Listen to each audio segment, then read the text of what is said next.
l'appareil médical qui est à la gauche, à la droite plutôt de M. Thibodeau qui est là. Et après ça, vous pourrez apprendre pourquoi M. a ça. Monsieur ici, effectivement, est victime d'un accident de travail très sévère. En fait, c'est une maladie professionnelle.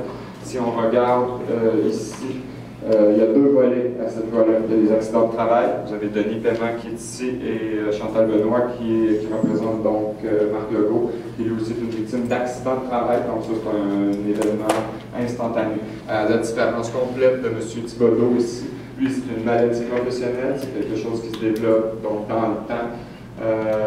Et selon moi, c'est encore plus grave qu'un accident de travail. Même si l'accident peut être aussi sévère que d'être coupé en deux, comme Denis Paiement, parce que l'employeur, sciemment, à tous les jours, contribue à une situation comme ça, veut ignorer les faits, veut ignorer tous ceux qui pourraient plaider en faveur de monsieur. Mais chacun ici, vous comprenez qu'il faut malheureusement gagner notre vie. Il faut qu'on continue à travailler. Et puis, tant qu'on n'a pas de preuve du contraire, mais là, on va l'avoir, ben, il faut continuer d'y aller à la job. Puis on ne sait pas. L'employeur ne nous dit pas, ben, on finit par être victime de ce genre de situation-là. Donc, Michel Thibodeau, laissez-moi vous remercier de vous être présenté ici. Je sais que vous partez de la ville de Québec, donc le voyage pour vous a dû être très pénible. Et je sais que la situation est pénible, ça fait presque 2 ans qu'on se parle, on est allé vous visiter chez vous, vous êtes venu nous voir quand on est allé à Québec, vous avez participé en tant que témoin aussi dans la cause de Denis. Donc, on entend vous le rendre aujourd'hui. Je sais que votre mémoire a été affectée dans tout ce processus-là.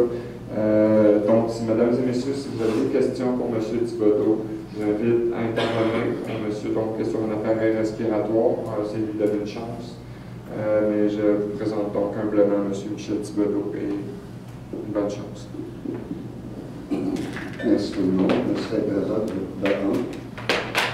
Fait que. Je vais vous donner une copie de votre dossier. Merci. Je peux la retrouver facile. Ça me fait plaisir d'être avec vous. Oui, ah, mais c'est là. Ça me fait plaisir d'être ici avec vous autres aujourd'hui. C'est comme Jean-François disait, c'est sûr que ça arrive de différentes manières, un accident de travail ou une maladie professionnelle qui se développe par rapport au travail que tu fais. Ça fait que moi, c'est dû pour vous expliquer comment c'est arrivé. J'ai toujours été carrossier, peintre de Bosselard, même de mon jeune âge. Je suis venu au monde dans un garage, mon père a toujours eu un garage. Par contre, c'est pas moi qui peinturais. Puis dans le temps, oui, c'est vrai qu'elle avait du plomb. Mais à l'âge de 47 ans, je me demandais pourquoi j'avais des étourdissements, des tremblements, des engourdissements, j'avais des maux de cœur. Ça fonctionnait plus. En tout cas, je suis allé consulter dans les hôpitaux pendant 2 ans de temps. En 2009, je reçois, au mois de décembre 2009, je reçois un téléphone de la santé publique. Est-ce que vous m'entendez tout bien? Oui. Je reçois un téléphone de la santé publique d'avoir à sortir du garage dans les plus brefs délais, puis de me rendre d'aller voir un médecin. C'était urgent. Fait que là, j'aurais voulu lui demander pourquoi. Ils m'ont dit que j'étais intoxiqué au plomb. Ah ben, j'étais intoxiqué au plomb, je ne me demandais pas pourquoi.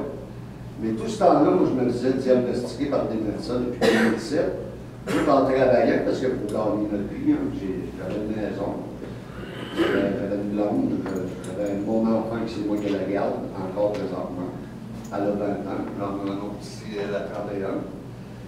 Qui me sont présentes dans ma vie.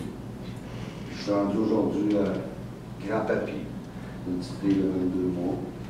Ça fait que je reçois d'autres résultats entre-temps parce que je suis allé voir les dermatologues, j'avais toutes les ongles en cuillère, j'étais intoxiqué au tineur, au solvant, les solvants, que, à force de travailler avec les solvants aussi, ça avait rentré dans mes pores de peau. Ça fait que je vivais au travers de tout ça. C'est qu'est-ce qui m'apportait à avoir des maux de cœur. C'était rendu partout général dans mon corps. Puis à force de pousser les investigations, neurologues, je les ai toutes passées. Tout ce qui est en rapport avec lui. Rien que gynécologue, je n'ai pas vu. C'est pas compliqué, c'est vrai, il n'y a que lui que je n'ai pas vu. Ça fait que là, ils ont tout arrivé avec un diagnostic, parce que l'infectiologue m'a appelé, de me rendre à son bureau. Il m'a dit, M. Thibodeau, dans quoi vous travaillez? Je travaille dans un garage. Il dit, travaillez-vous de la peinture? C'est pas moi qui ai dit dans quel métier je faisais. Là, si j'aurais pu être mécanicien, j'aurais pu être dans différents travails dans l'industrie. Mais il a conclu que c'était dans la peinture qu'il y avait du plomb. Il dit, est-ce que c'était du rouge? Ben, j'ai dit, Chris, t'es quasiment voyant, quoi. Je restais bête. Quand il a dit que c'était dans la peinture rouge, qu'il y avait du plomb, qu'il ne voyait pas autrement que j'allais attraper ça. Ben, j'ai avoué que ça faisait 2 heures que je peinturais des camions rouges, toute la flotte de vannes, des camions personnels des travailleurs étaient rouges. J'étais comme assommé. Mais là, à un moment donné, il m'a appris que j'étais intoxiqué au cadmium. Et, voyons donc, c'est pas ça. Le cadmium, ça, c'est. T'attrapes ça, mais dans de la peinture jaune. Il n'y en a pas à part que dans la peinture jaune, du cadmium. Donc là, il m'annonçait toutes sortes d'affaires bizarres. Et moi, je me disais, ça me prend des preuves, je fais ça avec des preuves. Effectivement, il y avait des preuves, puis il n'y allait plus. Ça fait que les épandeuses à sel, l'hiver, on disait. L'hiver, nous autres, on entretient les autoroutes. Fait que, il y a des épandeuses à sel qui sont jaunes. Ça fait que souvent, quand je rentre en dedans, les peinturés, ça fait que le fiume sortait moins bien à l'extérieur. Je respirais toujours le même fiume de jaune. J'ai entendu des choses pour me faire plaisir de vous montrer.